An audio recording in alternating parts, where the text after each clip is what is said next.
So today, we'll create a hero section with the carousel component and data mapping.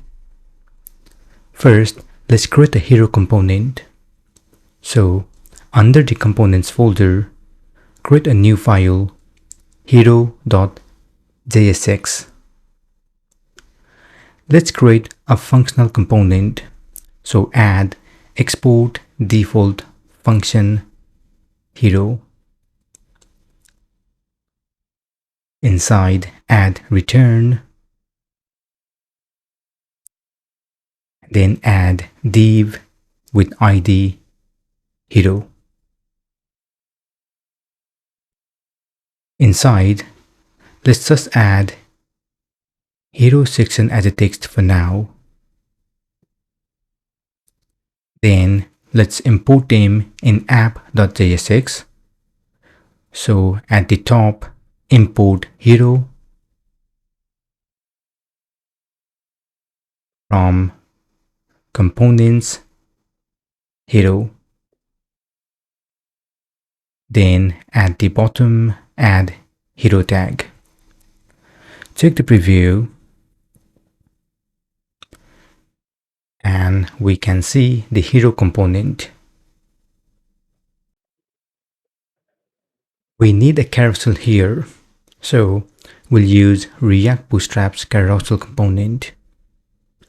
Open its official website, click Components, Carousels, copy the import of carousel and paste them at the top of hero.jsx.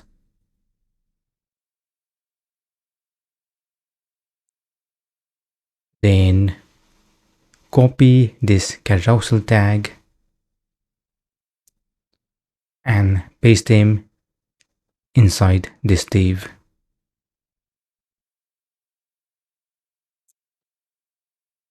We don't need this example carousel image, so let me remove them.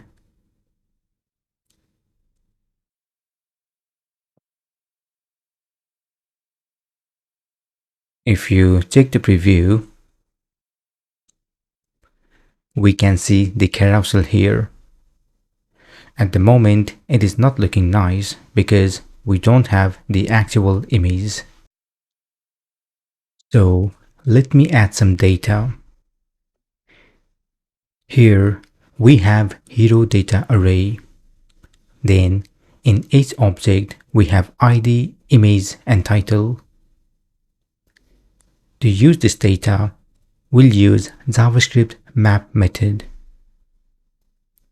First, let me remove two carousel items because now we will show dynamic data. We also don't need this p tag, so let's remove them.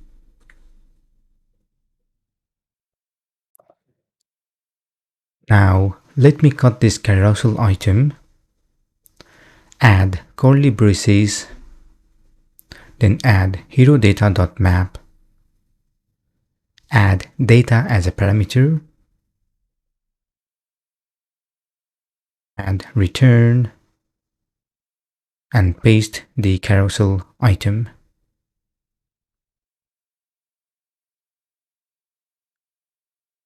Under s3 tag,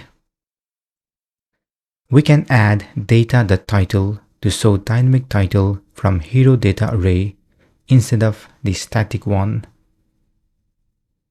Also, we need a unique key, so add key data.id.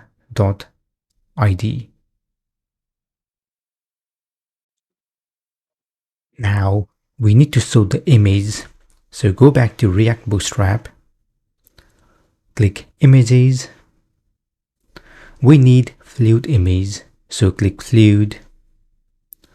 Copy the import of image and paste them at the top.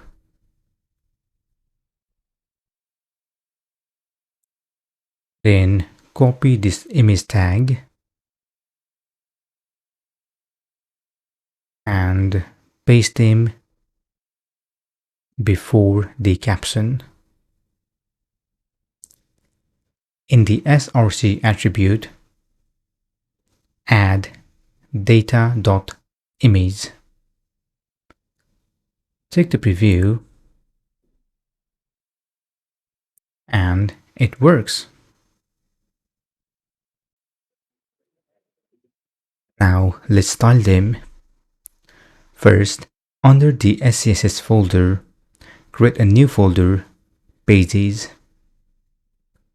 Inside this folder, create a new file, _home.scss. We'll add all styles for the home page here. We then need to import this in app.scss.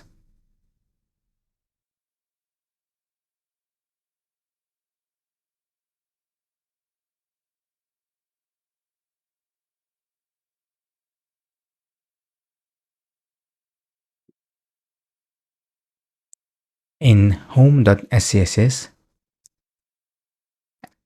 at the top add @use, location of the variable as asterisk, so we can use variables.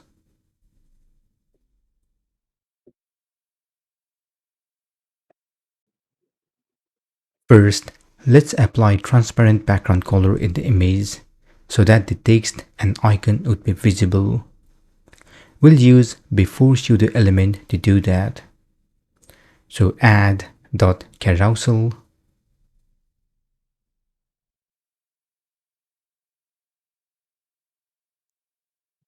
.carousel dash item, add before pseudo element. Here add empty content, background $black, position absolute, top 0, bottom 0, left 0, right 0, and opacity 0.4. When we use position absolute, we need to use position relative in the parent, so add position relative in carousel item. Check the preview and it works. Now let's style this caption. Add carousel dash caption. Here add max weight 800 px, margin 0 auto, bottom 4 rem. These are for the position and size of the caption. Then add h3. Here add text transform uppercase, font size 50 px, font weight 600, and text shadow 1 px, 1 px, 1 px, $white. Take the preview, and now everything looks exactly the same. Great. This is the end of this session. In the next session, we'll create a services section with a list group component. Feel free to comment below if you have any questions. Also, please don't forget to like, share, and subscribe to my channel to get more videos in the future. Thank you for watching and see you soon.